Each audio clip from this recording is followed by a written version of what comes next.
Coming up on this season premiere of Wildcat Weekly, the Children's Show, the College and Career Center, and the history of Willie. All this and more coming up next.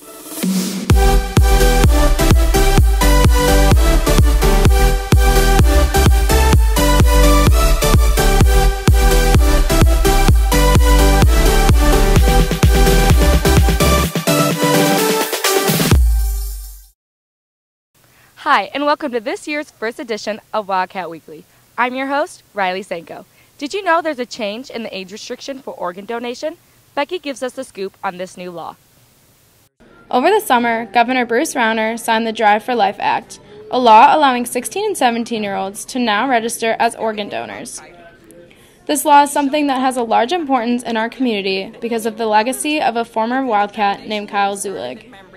Kyle was a 16-year-old here, junior at Neuqua Valley, when in October of 2010, during a camping trip with family and friends, Kyle was struck by a tree branch that fell, and unfortunately he suffered a spinal fracture and was declared brain dead. Because of him still being alive in terms of his heart and everything, we were able to have him be an organ donor.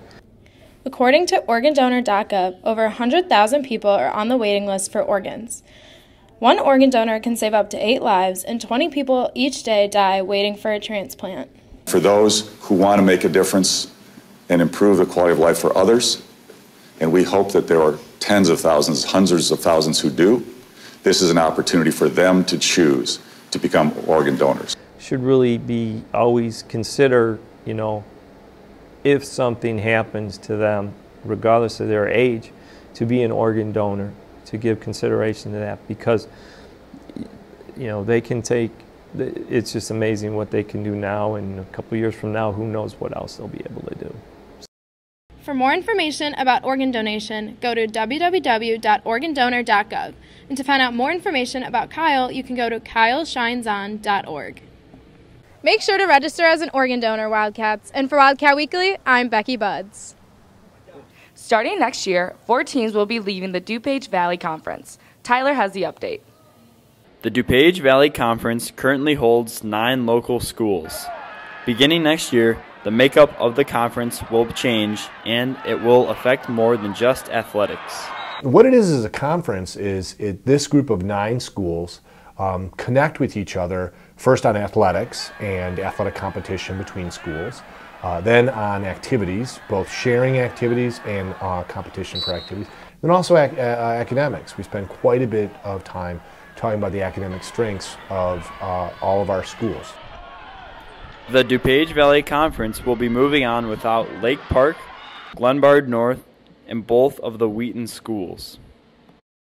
They have at least said that they're leaving to find a conference where they hope that they have more parity in terms of competition, in terms of size of school and competitive levels. With 4 teams leaving the DuPage Valley Conference, the question becomes, how will this affect the athletic schedules? We have a conference schedule that, depending on what sport it might be, they'll either play a single round robin or maybe a double round robin. Baseball will do maybe a 3-game series, but they feel that with those amount of games that happen within their competition season, it gives them a better opportunity for success. The DVC Conference is expected to remain strong even with the loss of the 4 teams. However, what is uncertain is the growth of the DVC in future years. And for Wildcat Weekly, I'm Tyler Bombasino. Mikey Dudek, former Neuqua Valley and current University of Illinois wide receiver, was at last Friday's football game, and we had the chance to catch up with him.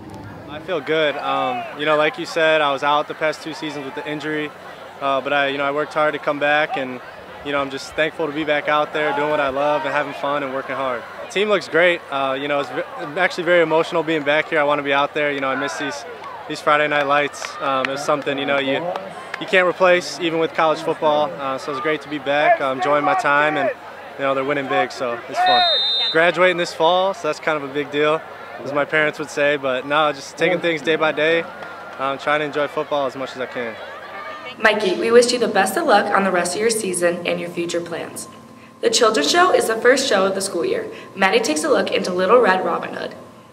At the beginning of each school year, the theater department puts on a children's show to kick off the new season of theater for the year. This year, the play is Little Red Robin Hood. So the purpose of the children's show is to entertain, young audiences, in our community.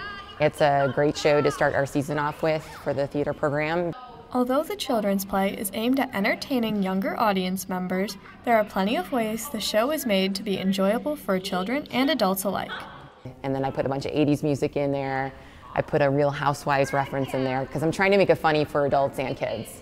One unique part about the children's show is the cast. Along with the high school students acting, local children join the cast to act and learn about theater while having fun.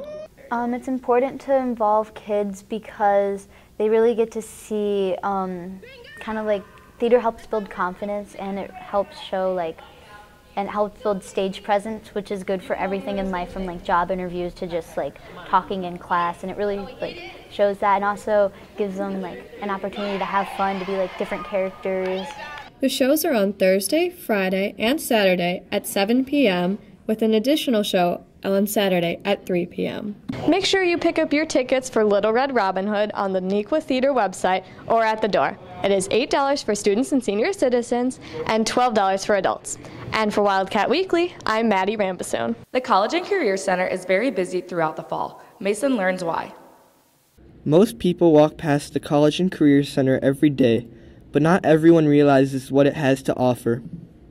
Our College and Career Center is located, it's a class house closest to the cafeteria, so it's really just a place for students to meet with college reps that come to our school. We have a large number of colleges that are represented at our school that come on a daily basis during the lunch periods. So it's really just a place for students to get to meet those reps, to hear about the colleges that are in the area and across the whole country, really. We have colleges from all over our country that come to Neuqua Valley pretty much on a daily basis in the fall. There is an easy and accessible way for all students to be informed what colleges will be coming to Neuqua. For the college visits, right now is a really busy time, so I would really encourage students to check out Naviance and look at the upcoming college visits. It's great for especially juniors and seniors, but we certainly welcome sophomores as well. But we are doing them now in September and through October and November. Those are probably the busiest times. Pretty much every lunch period, most days of the week, there'll be a different college here on a daily basis. If you are going to be missing a class for a college of interest, make sure to get a college visit pass filled out and signed off by your respected teacher. And for Wildcat Weekly, I'm Mason Mazurek. Willie has been a staple in Neuqua since the beginning. Emily looks into his story. Willie is recognizable by all Neuqua students and a vital part of school spirit, but many are not aware of his origins.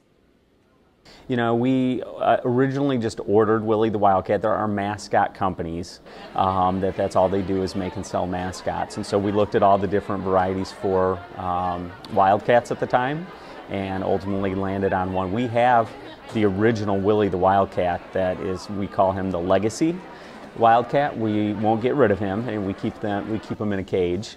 And you could take a look at him sometime if you wanted to. And then with what you have now is the second generation of Willie. The need to change the Willie suit was is probably that the original suit was no longer available. Like anything, mascot uniforms evolve, and so we went with the newest iteration. And anytime we are going to buy one, we always take a look at what's currently available, and then choose what we think is the best fit to our branding of what Willie is. Not only is a lot of effort put into choosing the mascot, but also who will wear the Willie suit. This year we actually had a huge interest in being Willie the Wildcat, so we actually had to have an official tryout this year because we had about 10 people interested in being Willie this year. So the cheerleading coaches are in charge of Willie the Wildcat, so like I said, we have a tryout and then we just put a schedule together of, depending on how many different Willies we have for the year, we just rotate games. Thanks to Willie for bringing an abundance of school spirit to Neuqua Valley. For Wildcat Weekly, along with Willie the Wildcat, I'm Emily Abushan. Thank you for watching this week's edition of Wildcat Weekly. Have a great weekend, Wildcats.